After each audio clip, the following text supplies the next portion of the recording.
Bienvenue dans le Pharmapreneur, le podcast où nous explorons les tendances, les défis et les opportunités dans le monde de la pharmacie d'officine.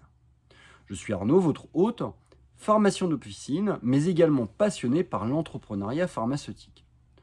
Aujourd'hui, nous allons plonger dans une question cruciale, l'évolution des méthodes de valorisation des pharmacies.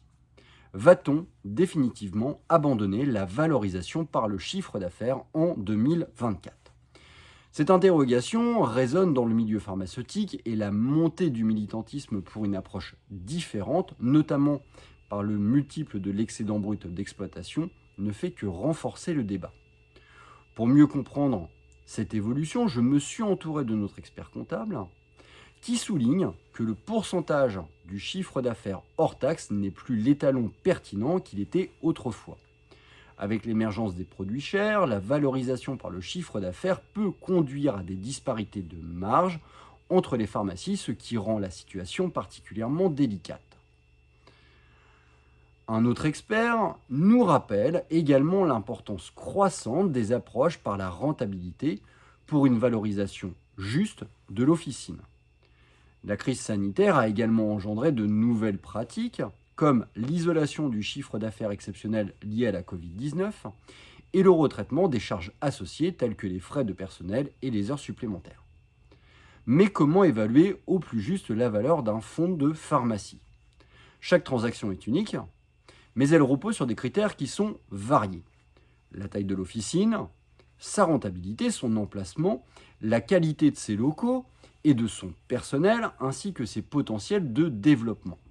Il est essentiel de prendre en compte l'ensemble de ces facteurs pour déterminer un prix juste qui reflète à la fois la réalité du marché et les spécificités de chaque officine. Notre expert comptable nous éclaire également sur les différentes méthodes de valorisation, notamment donc sur l'utilisation de l'excédent brut d'exploitation, retraité, le coefficient T et la méthode de la marge brute globale.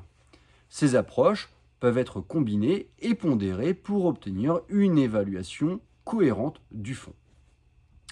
Notre expert comptable met également en lumière l'importance croissante de la valeur de rendement dans l'évaluation d'un fonds de pharmacie. Les repreneurs achètent non seulement un actif tangible, mais aussi la capacité à générer de la rentabilité future. Cette dimension devient donc essentielle pour évaluer le véritable potentiel d'une officine. Mais comment prendre en compte les valeurs immatérielles de l'officine qui ne sont pas toujours visibles dans les comptes ? C'est là que réside tout l'art de l'analyse selon notre expert comptable.